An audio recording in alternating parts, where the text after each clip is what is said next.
No service নেটওয়ার্কের একেবারে common একটি সমস্যা হচ্ছে এই নো সার্ভিস। তো এই সমস্যাটি হলে কোনো আইসি ঘাটার দরকার নাই, কোনো কানেক্টর ঘাটার দরকার নাই, এন্টিনার ঘাটার দরকার নাই, সরাসরি যে কাজটা করবেন সেটাই আজকে দেখাবো। ভিডিওটি শেয়ার দিয়ে অলে রেখে দিন, অনেক বাইরে উপকার হবে। অসংখ্য বাটন ফোন ঠিক এই সেমটিকে সমাধান করতে পারবেন। নো সার্ভিস সমস্যা আসলেই কোনো কথা নাই, ছটফট করে ফেলতে পারবেন। তো কন্টিনিউ করতে থাকুন। তো ভালোভাবে লক্ষ্য করে দেখুন, কেউ একজন এটাকে সমাধান করতে চেয়েছিল এই কানেক্টরগুলো, ইন্টারনেটের কানেক্টরগুলোতে লিড দিয়ে সোল্ডারিং করে দিয়ে এবং পাশে থাকা যে লেগাই সিটে রয়েছে ওইটার মধ্যেও হিট দিয়েছে। তো এই কাজগুলো অ্যাকচুয়ালি করা হচ্ছে লো নেটওয়ার্ক থাকলে আপনি ঘষে মাঝে দিতে পারেন, তবে লিড ধরানোটা হচ্ছে একবারে বোকামি।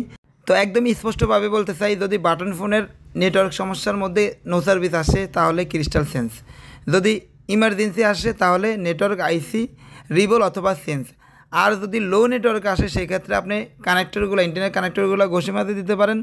দেখবেন কানেক্টরের পাশে দিয়ে থাকা ক্যাপাসিটার অথবা কয়েল এগুলো নষ্ট হয়েছে কিনা, উঠে গেছে কিনা সেগুলা জাম্পার করে দিতে পারেন, তাহলে কাজ হয়ে যাবে। আবারও বলছি, নো সার্ভিস আসলে ক্রিস্টাল সেন্স। তো দেখতে পাচ্ছেন আলহামদুলিল্লাহ নেটওয়ার্ক এসে পড়েছে এবং ডায়াল করলে অ্যাকাউন্টও দেখাচ্ছে। তো এই ধরনের ভিডিও প্রতিনিয়ত আমি আমার পেজে দিয়ে থাকি, আমার ইউটিউব চ্যানেলে দিয়ে থাকি। ভালো লাগলে আমার ইউটিউব চ্যানেলে পেজটি ফলো করে দিবেন আর ভিডিওটি শেয়ার দিয়ে অলে রেখে দিন। ইনশাআল্লাহ ভবিষ্যতে অনেক কাজে লাগবে।